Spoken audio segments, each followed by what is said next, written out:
د مارونو دا یوه چربیته ده د واده په موضوع باندې او ټول پکې حقیقت ته او ښه ورته غوږ ونیسئ او ښه په شوق باندې واورئ.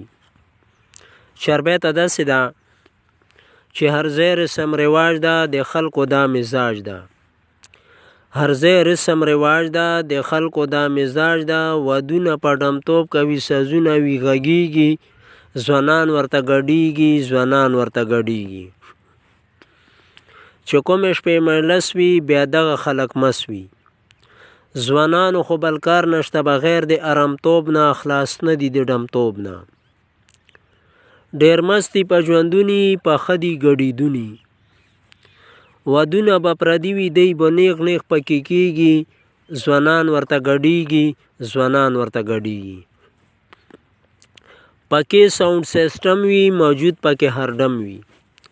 پکې ساؤنډ سیسټم وي موجود پکې هر ډم وي. ځوانان اواز کوي چې لږ د بلو له ورکې ډنګ، ګډېږي شو د ټنګ. بیا اچوي خپلې بنګړې هر یو نه جوړ وي لانګړې. او د هر یو مقابله وي په میدان کې نه شرمیږي، ځوانان ورته ګډېږي، ځوانان ورته ګډېږي. خلک وي پکې بې شماره ګډېږي تر سهاره. سهار منځه کې یوم نه وي غرمې پورې پرته وي، ټول غړي یې ورسته وي. شپې دغه غویما وي، سحر یې ولیما وي. بیا دغسې خوراک ته ورته خلک راچلیږي، ځوانان ورته ګډېږي، ځوانان ورته ګډېږي. په تېره تېره ښځې غوبال کوي شپه ورځې. په تېره تېره ښځې مجلس کوي شپه ورځې. د مونځ او داس په ټیم کې غږوي خپل ډیګونه، د خلکو خوري غوږونه. اول کې ډول بجې وي بیا وروسته یې لانجې وي.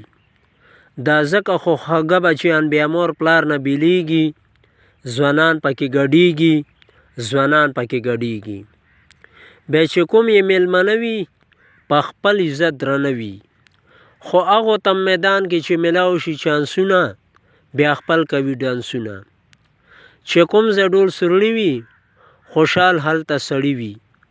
چې بانګړې ته ورناوځي بیا میدان ورنه ډکېږي، ځوانان ورته ګډېږي، ځوانان ورته ګډېږي.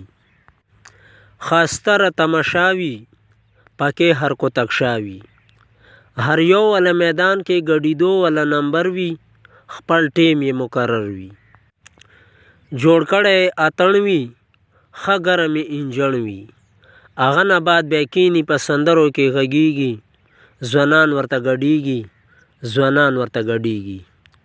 بیا ځنو کې جلسې وي خرچ کړي په پیسې وي. د هر یوې جلسې والا شروع کې تلاوت وي، بس دې کې برکت وي. حنفي صاحب شاد محمده شاعري د تا خوږه ده. د تا والا شعرونه ځکه نیټ باندې پس کېږي، دنیا خلک خوشحالېږي، دنیا خلک خوشحالېږي. هر ځای رسم رواج ده د خلکو دا مزاج ده. ودونه په ډمتوب کوي، سازونه وي غږېږي، ځوانان ورته ګډېږي.